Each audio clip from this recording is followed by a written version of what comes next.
نحمدہ ونصلی علی رسولہ الکریم اما بعد فاعوذ باللہ من الشیطان الرجیم بسم اللہ الرحمن الرحیم وفدینا بذبح عظیم صدق اللہ العظیم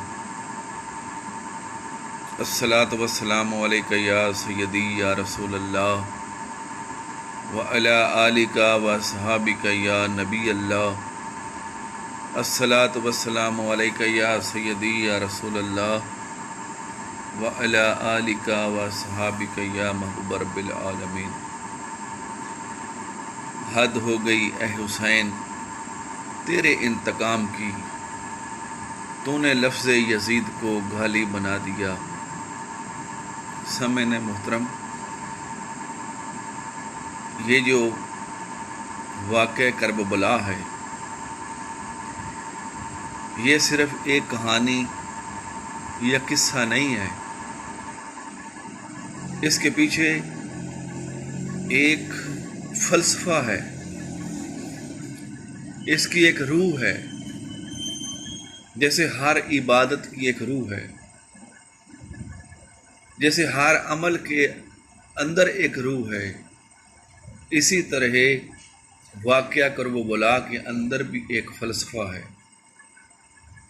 یہ نہیں کہ آپ مدینہ سے چلے مکہ کی طرف اور پھر آپ نے عراق کی طرف رخ کیا، کوفے کی طرف، اور وہ جو مقام تھا جس کا نام کربلا تھا وہاں پر آپ نے ڈیرے جمائے۔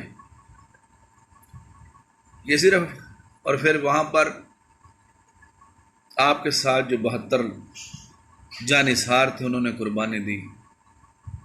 سامعین محترم، یہ جسٹ ایک قصہ نہیں ہے۔ قرآن مجید میں اللہ تعالیٰ نے فرمایا وَفَدَيْنَا بِذِبْحٍ عَظِيمٍ، کہ یہ ایک عظیم قربانی ہے۔ اب ذرا پیچھے چلیں، جب اللہ تعالیٰ نے ابراہیم علیہ السلام کو سے بیٹے کی قربانی مانگی، آپ نے خواب دیکھا کہ آپ بیٹے کے گلے پہ چھری چلا رہے ہیں۔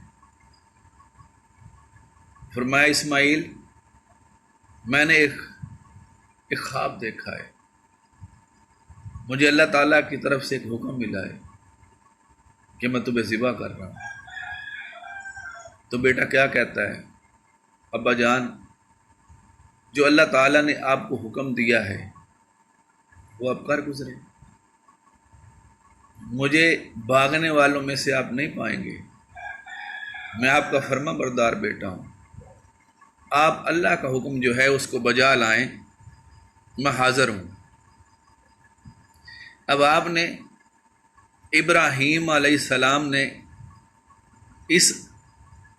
اسماعیل علیہ السلام کو زمین پہ لٹایا، تو عرض کی ابا جان آپ ایسا کریں، اپنی آنکھوں پہ پٹی باندھیں، میری آنکھوں پہ پٹی باندھیں، پھر میرے ہاتھ پاؤں باندھ لیں، اس لیے کہ مجھے تکلیف ہوگی، میں ہاتھ پاؤں ماروں گا اس تکلیف کی وجہ سے، کہیں ایسا نہ ہو کہ میرا ہاتھ میں لگ جائے۔ دوسرا یہ کہ میری آنکھوں پہ پٹی باندھو، اپنی آنکھوں پہ پٹی باندھو، کہیں ایسا نہ ہو کہ مجھے آپ ذبح کرنے لگیں، ہماری آنکھیں آپس میں مل جائیں، دو چار ہو جائیں، تو آپ کو مجھ پر رحم آ جائے، آپ کی جو محبت پدری ہے وہ جوش میں آئے، اور آپ مجھے اللہ کی راہ میں قربان نہ کر سکے۔ ابا جان اس لیے میری آنکھوں پہ پٹی باندھیں اور اپنی آنکھوں پہ پٹی باندھ لیں۔ تو سامعین محترم، ابراہیم علیہ السلام نے ایسے ہی کیا، بیٹے کی آنکھوں پہ پٹی باندھی، اپنی آنکھوں پہ پٹی باندھ لی۔ اب جو چھری ہے وہ اسماعیل علیہ السلام کے گلے پر رکھی اور اسے اللہ کی راہ میں قربان کر دیا۔ لیکن ہوا کیا؟ اللہ تعالیٰ نے فرمایا جبرائیل، جنت سے ایک دمبا لے جاؤ، اسماعیل علیہ السلام کو بچا لو اور یہ دمبا اس کی جگہ پر لٹا دو۔